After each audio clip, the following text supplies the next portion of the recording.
दासी भोजेषु माता शयनेषु रम्भा मरणकूल क्षमा धारित्री सद्गुणयुक्ता प्रिया धर्मपत्नी।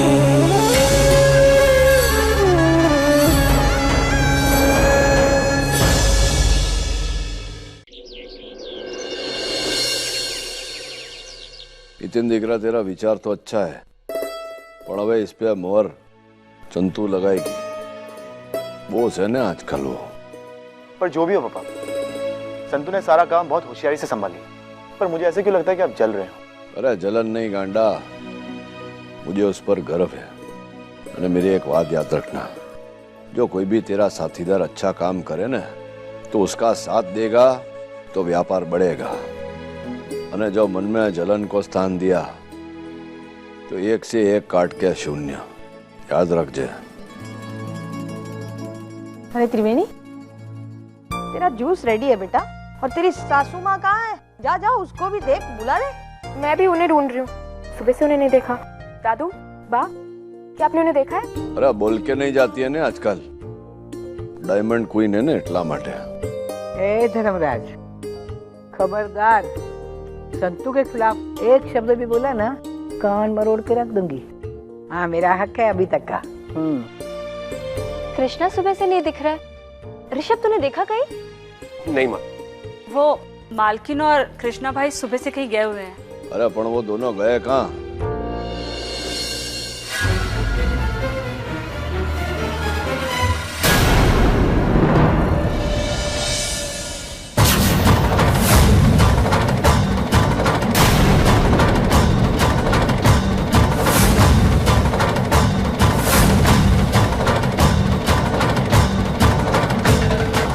रे तू त्या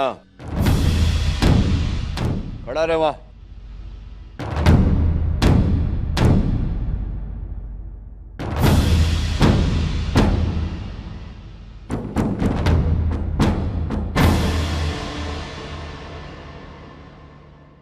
इसको क्यों लेके आई है? त्रिवेणी ने बोला था ना कि वो नहीं चाहती कि घर में रहे।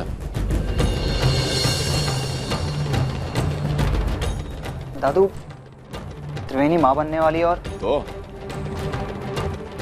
उसका परिवार है ना, हम सब है ना उसका देखभाल करने के लिए। अने इसको लेके आई देखभाल करने के लिए, तो खुद का ध्यान नहीं रख सकता। खरा क्या है खोटा क्या इसको खुद नहीं पता।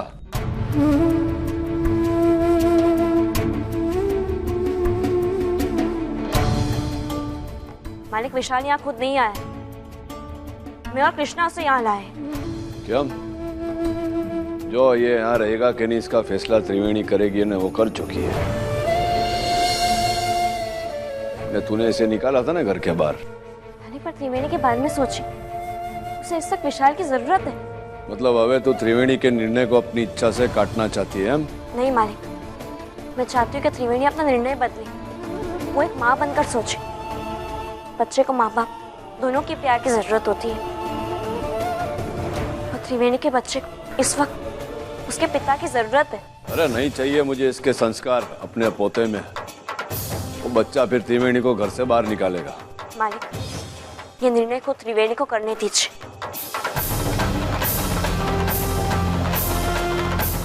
त्रिवेणी, मैं तुमसे पूछना चाहती हूँ, क्या तुम अपना निर्णय बदलना चाहती हो? क्यों त्रिवेणी दिकरा, किसी के दबाव में आने की जरूरत नहीं है हो? तो वही कर जो तेरा मन कहता है, बस।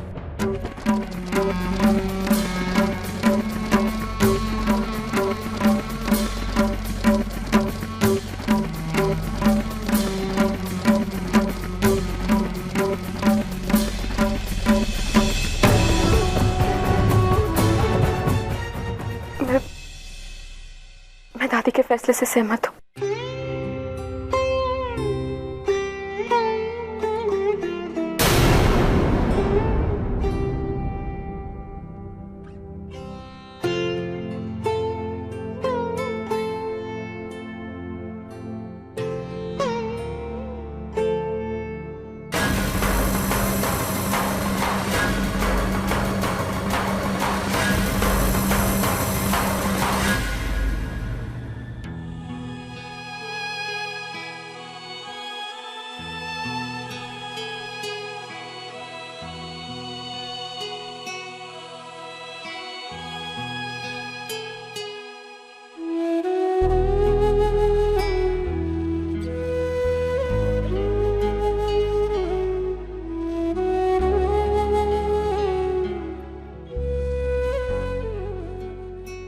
आई होप कि तुम्हारी आंखों में जो आंसू हैं वो सिर्फ खुशी के हैं,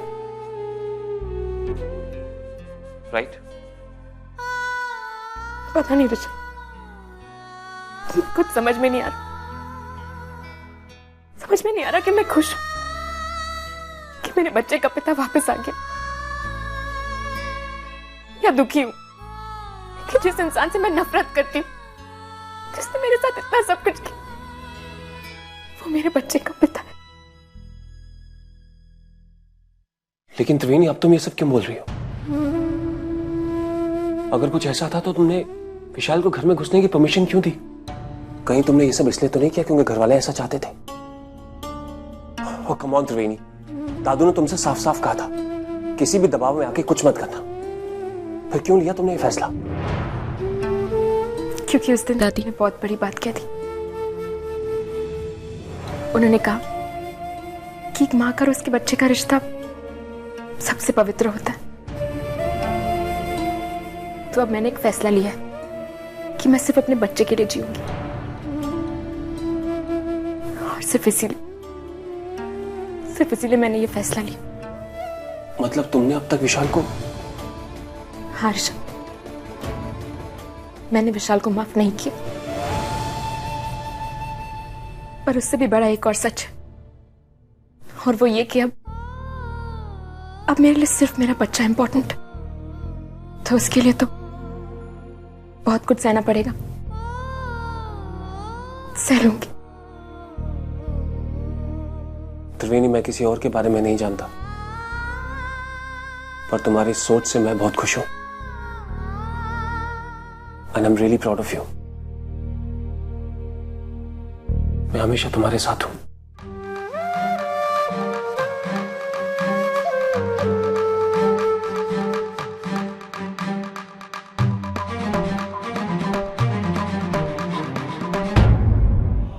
ये जो तूने किया बरोबर नहीं किया हो। जो तुझे खबर है कि विशाल त्रिवेणी का अपराधी है ने ज्यार सुधी वो अपने अपराध के दंड का भुगतान नहीं करता ने, उसको दया दिखाना खोटी बात है। मालिक, आप केवल विशाल के बारे में सोच रहे, त्रिवेणी के बारे में सोचिए। उसे इस वक्त विशाल की जरूरत है, अपने पति की जरूरत है, एक बच्चे को अपने पिता की जरूरत है। मालिक, विशाल मैं मानती हूँ बुरा है, उसने बुरा किया है, पर उसका डर हम एक अर्जन में बच्चे को क्यों दें? मैं केवल इस घर की बहू नहीं हूँ, आपने धर्मपुर की मालकिन भी बना है। औहदे के साथ साथ जिम्मेदारी भी बढ़ जाती है। आपने जिम्मेदारी दी है तो अधिकार भी दीजिए निर्णय लेने का। मालिक, मेरे निर्णय पर भरोसा कीजिए। मालिक, मैं मानती हूँ कि आपका और मेरा निर्णय लेने का तरीका अलग है, पर लक्ष्य एक है, न्याय। और न्याय करते समय किसी एक के साथ न्याय और दूसरे के साथ अन्याय, मैं ऐसा नहीं मानती। मुझे जो कहना था मैंने कह दिया। या तो आप मेरे सच को स्वीकारिए या मुझे इस मालकिन की जिम्मेदारी से मुक्त कीजिए। आप और मेरी एक बात तुझे माननी होगी, उसको घर में सबके साथ मत रखना, बाहर स्टोर रूम में रखना। ऐसा करेगी ना तो उसको एहसास होगा कि हमने उसको भी क्षमा नहीं किया, और कदाच ये एहसास उसके पश्चाताप करने में काम आवे। जी तू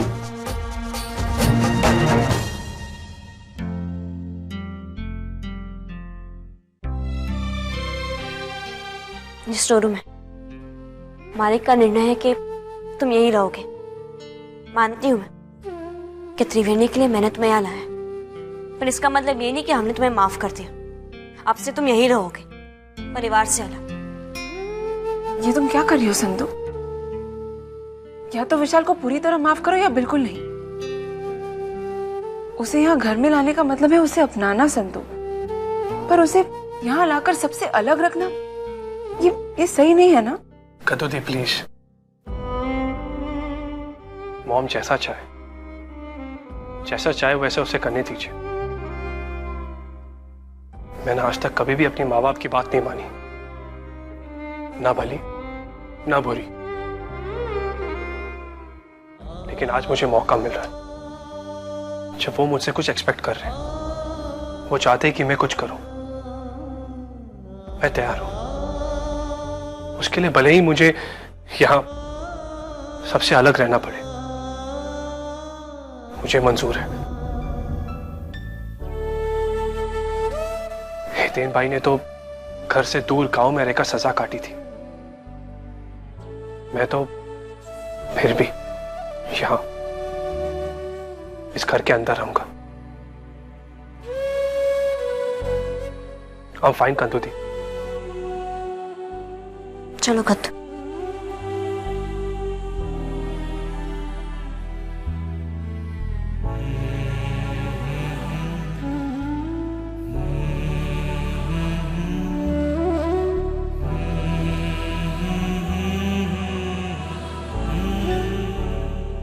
अरे ओ चंपा गली आना जल्दी।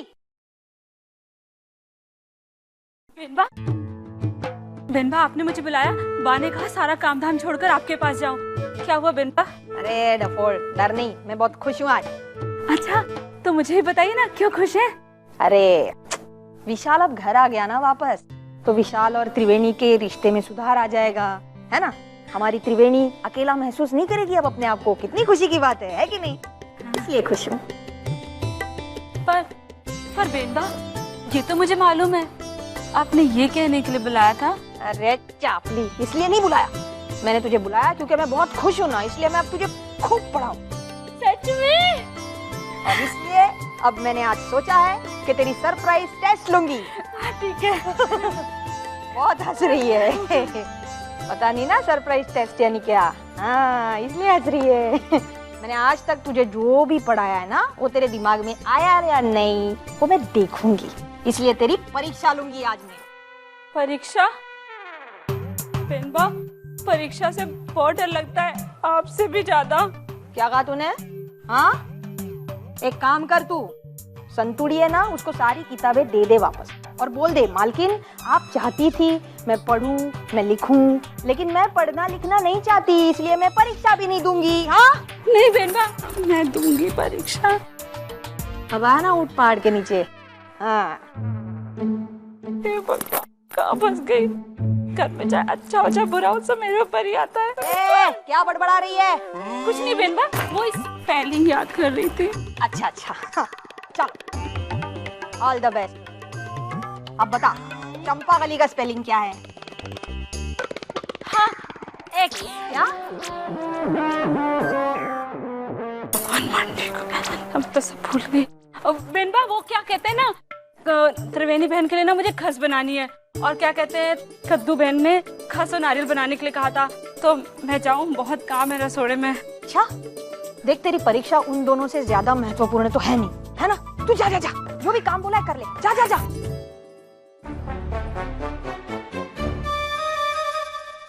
एक बात समझ में नहीं आई, कद्दू ने उसको नारियल बनाने के लिए क्यों कहा?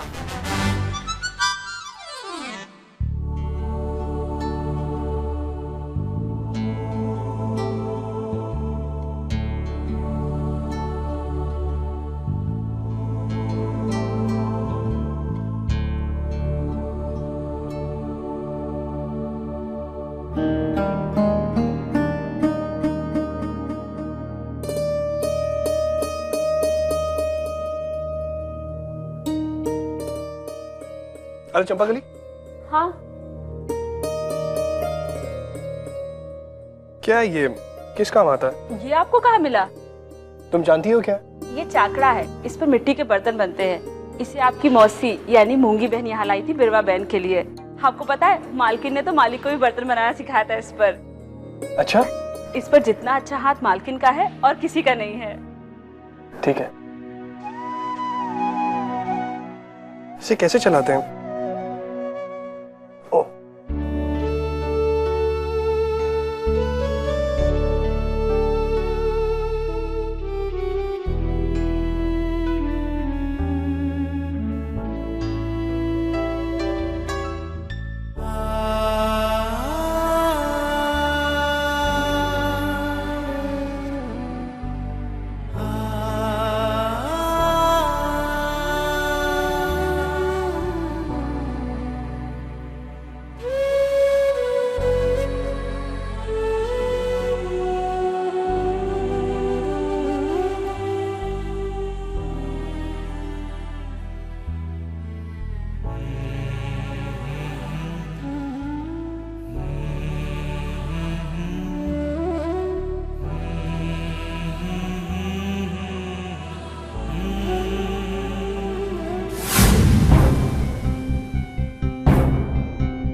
तुम्हारे लिए ये तकिया और चादर लाई हूँ।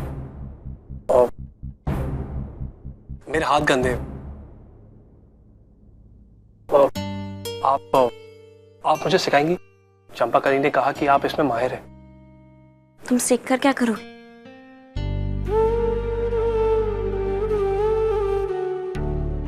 अभी तक हीरा तराशना सीख रहा हूं, लेकिन घर के सारे लोग इसी बिजनेस से जुड़े हुए हैं। मैं कोई नई लाइन पकड़ लेता हूं, मिट्टी के बर्तनों का स्मॉल स्केल इंडस्ट्री शुरू कर सकता हूं। तो खुद को सीखने की क्या जरूरत है? कारीगर रख लेना। अगर खुद नहीं सीखना जानूंगा तो कैसे पता चलेगा कि कारीगर सही काम कर रहे या नहीं? आज तक मैं एक भी सही चीज नहीं सीख पाया। गलत हाथों में रहकर हमेशा गलत काम किए हैं मैंने, लेकिन आज मुझे मौका मिला है सही हाथों से कुछ सीखने का। बोलिए ना, आप सिखाएंगी मुझे? आपसे सीखकर ऐसा महसूस होगा कि नया जन्म हुआ मेरा। सुख का अमृत बाटे सबको, दुख का विष पी जाए, इसकी शक्ति के आगे तो यम भी शीश झुकाए। हर युग इसकी कोख से जन्मा, देव भी इसने जाए। खुशियों के सुरों की रागिनी कभी जो मिट्टी के बर्तन बनाने के लिए सही समय पर कभी हाथ कठोर होना चाहिए, कभी संधे हुए। इससे मिट्टी के बर्तन का आकार सही बनता है। काश मैं भी सही समय पर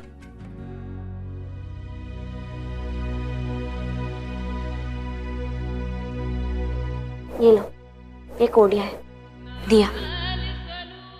कोई भी नया काम शुरू करने से पहले इसमें घी डाल के भगवान का आशीर्वाद ले लेना।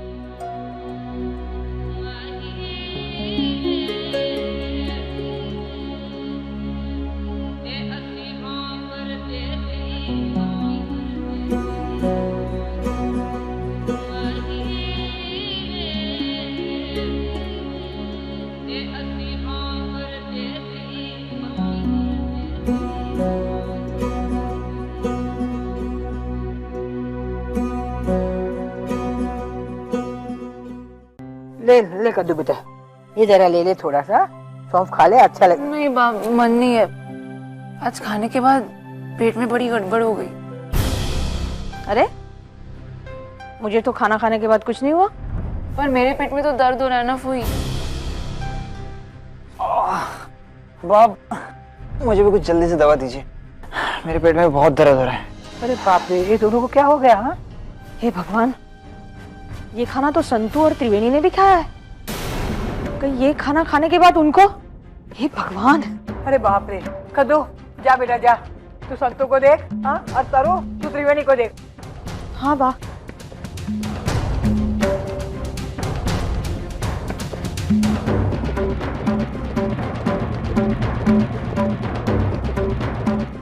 संतू, कद्दू क्या हुआ? तुम ठीक तो हो ना? मैं बिल्कुल ठीक हूँ, पर तुम्हें क्या हुआ? कुछ नहीं, वो बस खाना खाकर मेरे और कृष्णा की तबीयत खराब हो गई, तो हमें लगा कहीं तुम्हें भी। मैं बिल्कुल ठीक हूँ कद्दू, तुम चिंता मत करो। कद्दू, त्रिवेणी, उसने वही खाना खाया ना? तुम जाकर उसे देखो, ठीक है क्या? मैं अभी आती हूँ।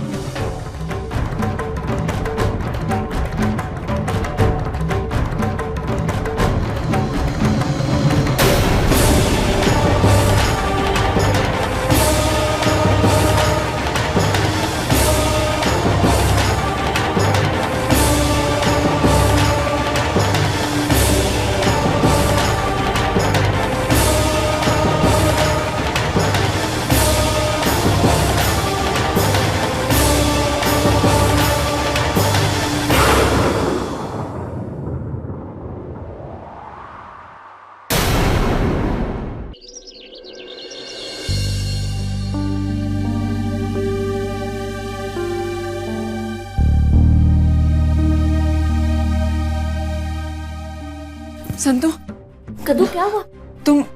तुम ठीक तो हो ना? मैं बिल्कुल ठीक हूँ, पर तुम्हें क्या हुआ? कुछ नहीं, वो बस खाना खाकर मेरी और कृष्णा की तबीयत खराब होगी तो हमें लगा कहीं तुम्हें भी। मैं बिल्कुल ठीक हूँ कद्दू, तुम चिंता मत करो। कद्दू, त्रिवेणी उसने वही खाना खाया ना? तुम जाकर उसे देखो ठीक है क्या? मैं अभी आती हूँ।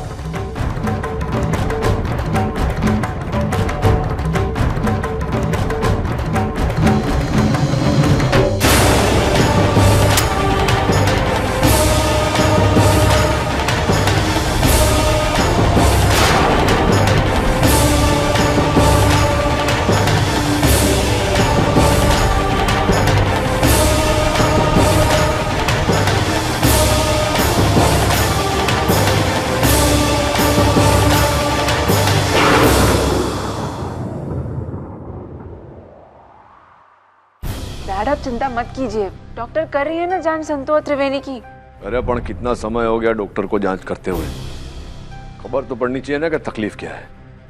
जा तू जरा जाके देख। अरे धर्मराज, जरा धीरे करने बेटा, डॉक्टर को उसका काम करने दे।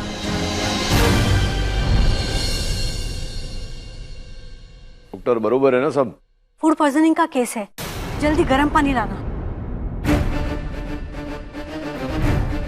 Food poisoning? नितिन भाई, मुझे लगता है बाजार से जो बासुंदी आई थी ना, उसमें कुछ गड़बड़ थी।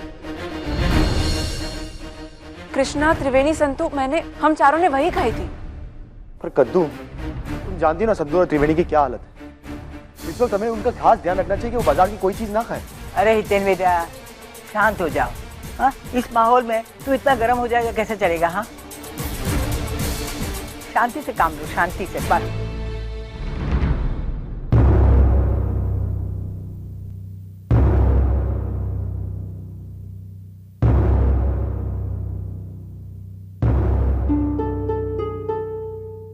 डॉक्टर क्या हुआ? सब ठीक है ना? संतु जी तो ठीक है, उन्हें होश भी आ गया है, पर त्रिवेणी अभी तक ठीक नहीं है। उन्हें अभी भी क्रैम्प्स आ रहे हैं। मैंने दवाई और इंजेक्शन दोनों दे दिए हैं, रात भर देखते हैं। सुबह तक हालत में सुधार नहीं हुआ तो उन्हें हॉस्पिटलाइज करना पड़ेगा। दवाइयाँ लिख दी है मैंने, आप बस समय पर देते रहना। चलती हूँ। आइए डॉक्टर, मैं आपको बाहर तक छोड़ देता हूँ।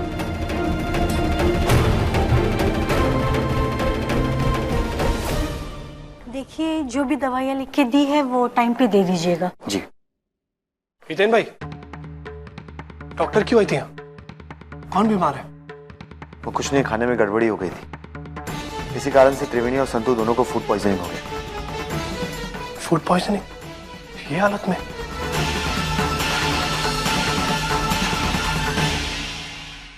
चलो वे जरा आराम करना। मालिक, मुझे एक बार त्रिवेणी से मिलना है। अब वो कैसी है, ठीक है ना? अरे वो ठीक है, वो भी यहाँ है ना, तू भी यहाँ है, बाद में मिलना। अभी आराम कर, चल। कैसी हो माँ? सब ठीक है ना? मैं ठीक हूँ, पर त्रिवेणी? त्रिवेणी? त्रिवेणी को क्या हुआ? डॉक्टर ने कहा है कि उसे अस्पताल ले जाना पड़ेगा। लेकिन ये हुआ कैसे? हम सब है ना उसकी देखभाल करने के लिए। तुझे चिंता करने की कोई जरूरत नहीं है। माँ, आपसे एक इजाजत चाहिए थी। बोलो। क्या मैं त्रिवेणी से मिल सकता हूँ? थोड़ी देर बात कर सकता हूँ उसके साथ? क्या जरूरत है?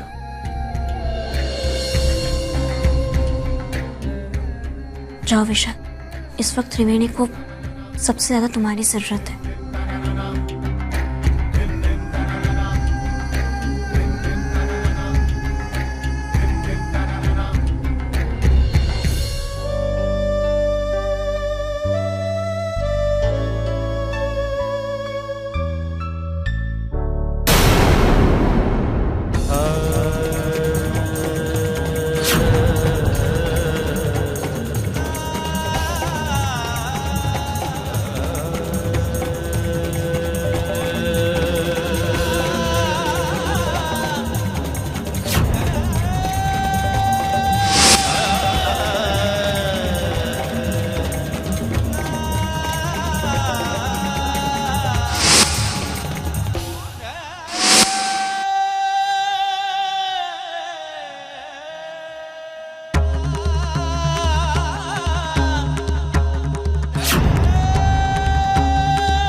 बच्चे को माँ बाप दोनों के प्यार की जरूरत होती है और त्रिवेणी के बच्चे को इस वक्त उसके पिता की जरूरत है। अरे नहीं चाहिए मुझे इसके संस्कार अपने पोते में।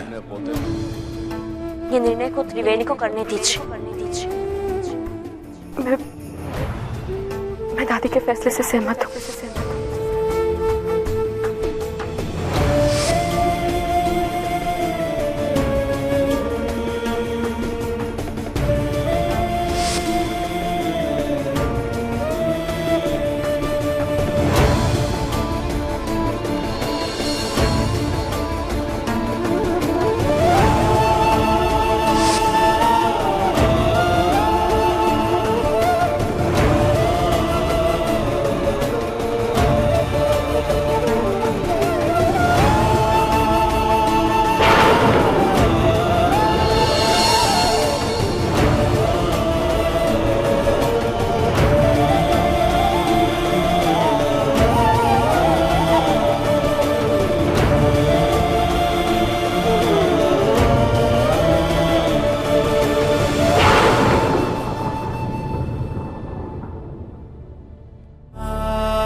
तुम ठीक तो हो ना?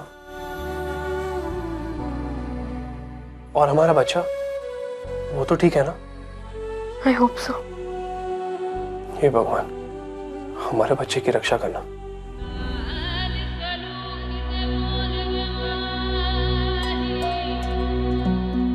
मालिक, त्रिवेणी ठीक है ना? हाँ, त्रिवेणी अब बरोबर है ना। तूने जो विशाल के बारे में सोचा था ना, जो निर्णय किया था, एकदम 100% सच्चा किया हूँ। मैं उसको भी देख के आया हूँ, एकदम जुदा हो गया है, बदल गया है। ऐसा लगता है हमारा दिकरा बड़ा होके आदमी बन गया। क्या कहा आपने मालिक? हमारा बेटा? हाँ, वो बा बोलती है ना, रक्त संबंध छूटता नहीं है, लहू का रंग जाता नहीं है, तो बरोबर बोलती है। मेरे को ऐसा लगा कि मेघा ने इतना विष भर दिया उसमें, क्या सांप बन गया होगा, पर ऐसा नहीं है।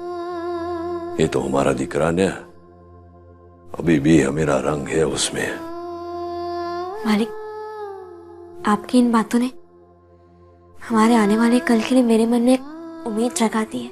हाँ, जो ना वो बोलते हैं ना, बुढ़ापे में सबसे बड़ा दुख औलाद का होता है। नहीं है दुख जो सुख में बदल जाए, तो धरती पे स्वर्ग मिल गया है।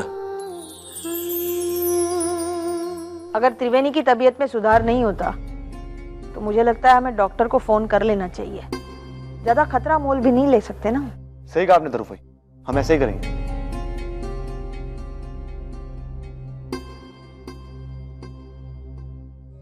तो मेरी ने तुम सबकी बात से जरा सहमत नहीं था, पर अब मानता हूं कि विशाल सुधर सकता है। नमस्कार। अरे आओ आओ, बैसो, बोलो। दरअसल हम विशाल को गिरफ्तार करने के लिए आए हैं।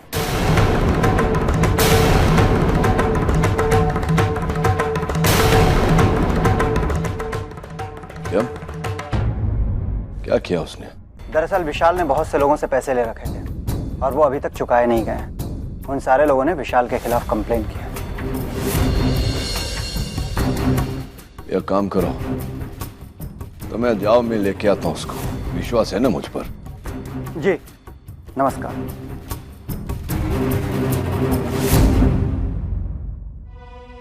बा, ऐसा क्यों होता है कि एक आशा की किरण दिखती है ना, फिर अंधेरा हो जाता है। वो संतू और मैंने जो उम्मीद बांधी थी वो टूट गई है। पर मेरी उम्मीद अभी टूटी नहीं है।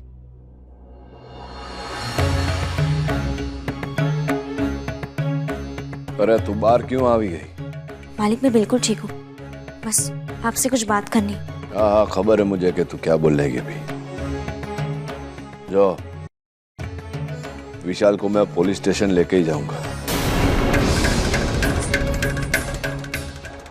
जो भी उसने किया है ना, उसका दंड उसको भुगतना पड़ेगा। पुलिस करेगी जो कार्रवाई होगी। पर बेटा, तू उसका बाप है, बाप हूं એટલે बाप होने का कर्तव्य निभा रहा हूं। छोकरा जब खोटे रास्ते पे चले तो बाप का फर्ज बनता है ना कि उसको बरोबर रास्ता दिखावे। मालिक आप उसे ले जाना चाहते हैं ना, ले जाइए, मैं नहीं रोकूंगी, पर आपको उसे वापस भी लाना होगा, ये मेरी इच्छा है। आशा की एक किरण के बाद भले ही अंधेरा हो जाता पर सूरज जरूर निकलता है, बस थोड़ा सा इंतजार करना पड़ता है और मैं इंतजार करूंगी। ए विशाल, विशाल,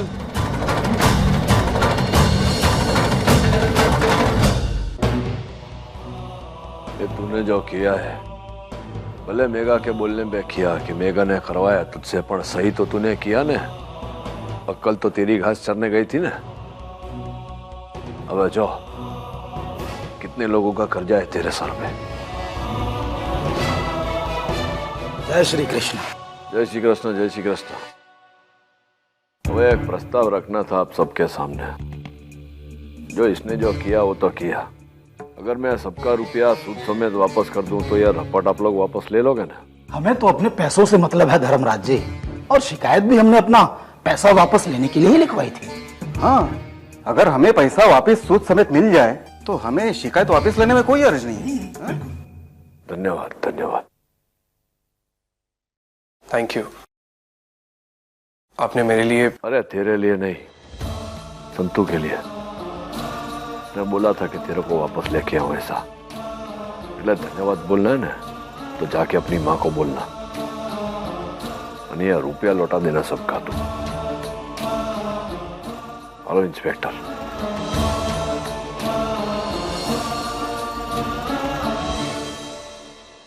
चंपाकली, चाय तो लाना।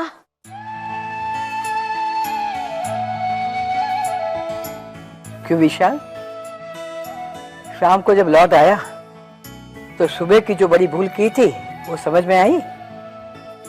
अपने खुद के माँ बाप कितने महत्व के होते हैं उसका पता चला? वो लोग नहीं होते ना जेल की हवा खाता तो। अच्छा किया नानका तूने कि तू विशाल को वापस ले आया। हाँ वे लाना तो पड़े ना। मैं इसके सब कर्जदार को रुपया लौटाने का वचन दे के आया। क्या मित्यान बरोबर छे ना? समझी गए पापा, सब कुछ हो जाएगा। हाँ अभी तो तू कर लेगा, पर बाद में इसको करना पड़ेगा। जो है ये रुपया ऋण समझना, या सूद समेत वापस लूंगा मैं तुझसे। नानका, लेकिन अगर तूने विशाल को स्वीकार कर लिया है तो फिर बाप बेटे में ये हिसाब कैसा? अरे बाप हूँ इतला माटे बोल रहा हूँ, एक बार भूल का पश्चाताप करेगा ने, ऋण भर देगा ना तो जीवन भर भूल नहीं करेगा। रुपया लौटा देना।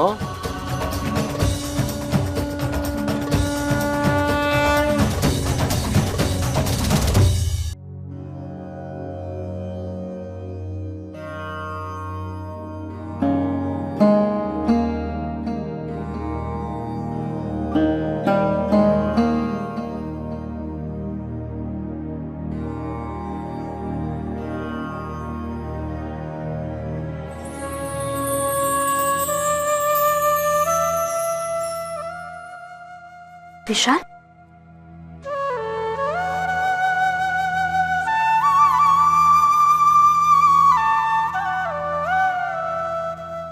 विश्वास नहीं होता कि तुम वही विशाल जिसने मालिक और मुझे इस घर से बाहर निकाला था। सिर्फ नाम वो है, लेकिन इंसान नया हूं। मेरा नया जन्म हुआ है। ये क्या है? मैंने बनाया है आपके लिए। आपने अपने भगवान की पूजा कर ली, अब मुझे करनी है।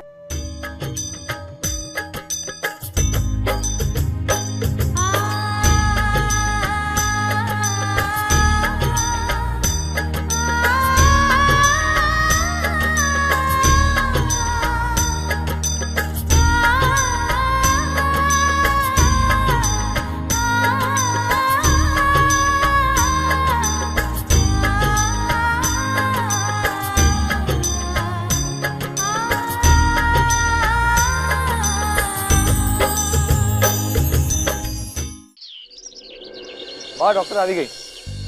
अब कैसी है त्रिवेणी? बहुत अच्छी, आपकी दवाई एकदम काम लग गई भाई। फिर भी डॉक्टर एक बार आप फिर से चेकअप कर लीजिए, और अगर जरूरत है तो हम उसे हॉस्पिटल में एडमिट करवा लेंगे। हाँ जरूर, ऐसे मामलों में रिस्क नहीं लिया जाता। अगर मुझे लगा हॉस्पिटलाइजेशन की जरूरत है तो बता दूंगी। कहाँ है त्रिवेणी? आइए मैं आपको ले चलती हूँ।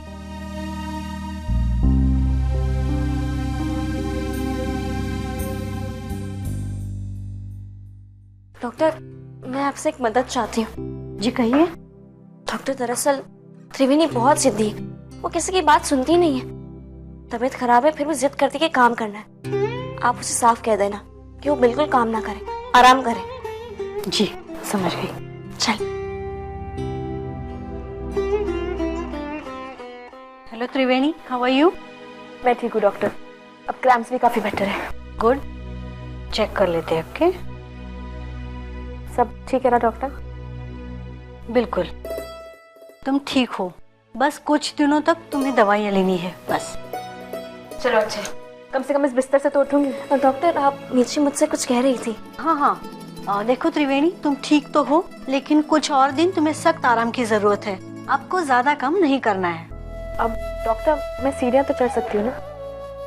हाँ, लेकिन भारी काम नहीं करना है। काम करने की क्या जरूरत है तुम्हें? घर में इतने लोग हैं ना, तुम आराम करो। समझ लो कि तुम्हारा बेड रेस्ट चल रहा है। डॉक्टर, ये दादी क्या बोल रही हैं? देखिए, आपको क्या करना है क्या नहीं करना है मैं आपके दादी को सब बता चुकी हूँ।